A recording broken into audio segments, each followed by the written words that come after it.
안녕하세요. 12월 13일 화요일입니다. 오늘은 로마서 1장 18절과 19절입니다. 하나님의 진노가 불의로 진리를 막는 사람들의 모든 경건치 않음과 불의에 대하여 하늘로 쫓아 나타나나니 이는 하나님을 알만한 것이 저희 속에 보임이라 하나님께서 이를 저희에게 보이셨느니라. 아멘. 우리가 살면서 하나님의 뜻대로 살아야 된다라고 하는 것을 인식하고 있지만 그렇게 살지 못할 때가 많이 있습니다. 내 뜻을 내세울 때가 있고요. 그리고 또 하나님의 뜻보다는 내 뜻을 앞세울 때가 참 많이 있습니다. 그러면서 합리화시키고 내 뜻에 하나님이 동의해 주시기를 뻔뻔하게 구할 때도 참 많이 있습니다. 모순된 거지요. 근데 믿음이라고 하는 것은 하나님의 뜻을 따라가는 것인데 내 뜻을 말하면서 하나님의 뜻이라고 용감하게 말할 때도 있거든요. 그런 부분들이 철저하게 정리되어야 될 부분이라고 저는 생각을 합니다. 바울이 로마서에서도 설명하는 것을 보면 믿음에 대해서 또 의에 대해서 말씀을 하고 있는데 오늘 여기 말씀에서 보면 하나님의 진노가 누구에게 임하느냐 이거에 대해서 설명하고 있어요. 진노 또는 하나님의 심판이 되겠죠. 누구에게 임하느냐. 바울이 분명하게 이렇게 말씀합니다. 하나님의 진노가 불의로 진리를 막는 사람들의 모든 경건치 않음과 불의에 대하여 하늘로 쫓아 나타나나니 불의로 진리를 막는 자들에게 진노가 첫 번째로 임하고 그리고 그들의 경건치 않음과 불의에 대해서 진노가 임한다는 거예요. 그런데 그 진노가 어디서 임하느냐 하면 하늘로부터 임한다는 거죠. 그러니까 이 진노는 하나님의 진노입니다. 하나님이 베푸시는 거예요. 그러니까 우리가 하나님의 뜻대로 살아야 되는 이유가 이런 거예요. 결국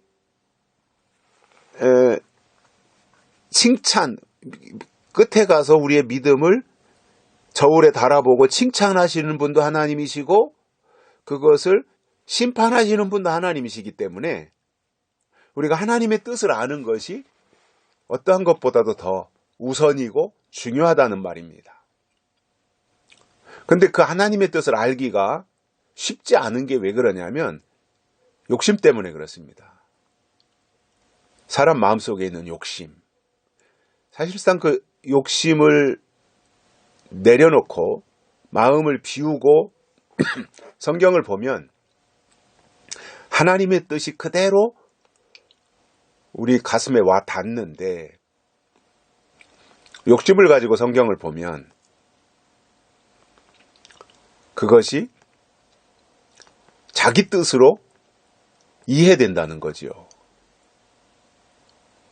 하나님의 뜻을 발견하기 위해서 성경을 보는 것인데 성경을 보면서 그 속에서 하나님의 뜻은 배제시키고 자기 뜻을 관철시키려고 하는 이러한 모순을 범할 수 있다는 겁니다. 그래서 그런 사람들을 향해서 하나님이 심판하신다는 거죠. 그 대상이 누구라는 거예요?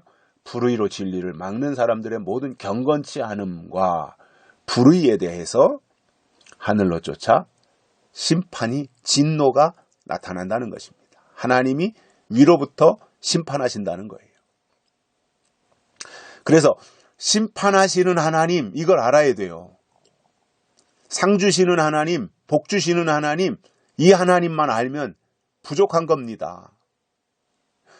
복 주시고 상 주시는 하나님도 맞지만 똑같이 심판하시는 하나님도 알아야 되는 거죠. 그런데 복 주시는 하나님은 말하면서 심판하시는 하나님은 말 안 해요.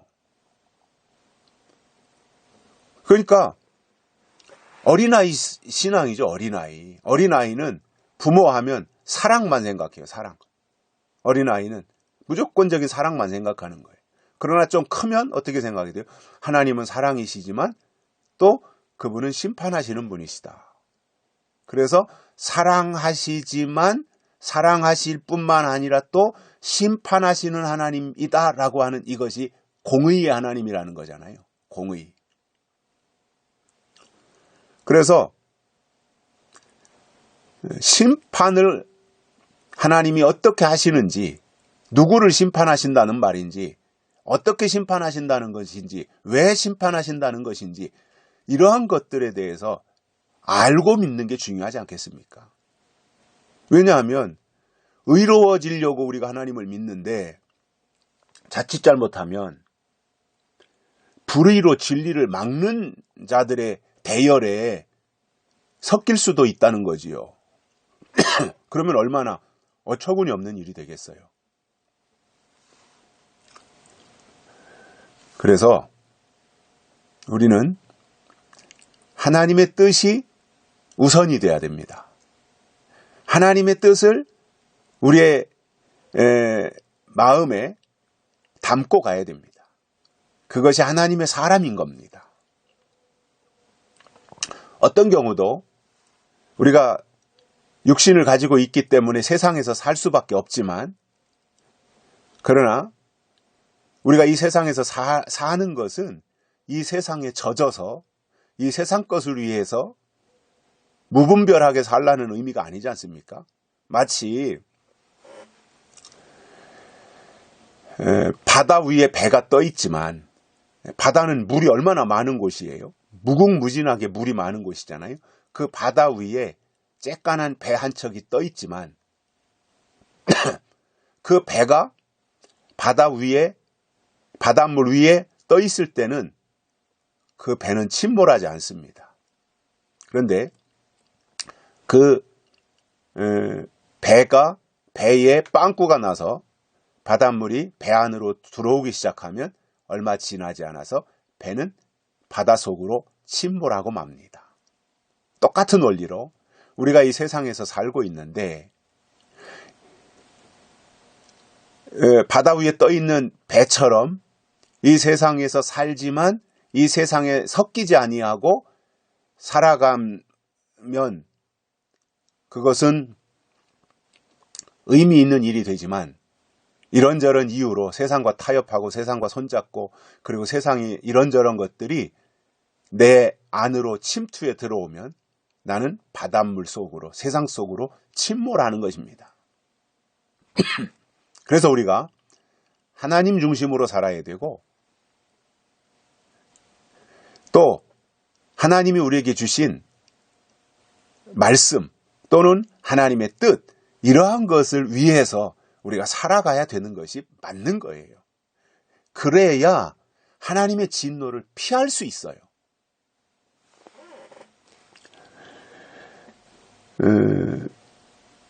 그래서 자칫 잘못하면 우리가 주여 주여 하면서 하나님의 뜻을 방해 부릴 수 있습니다.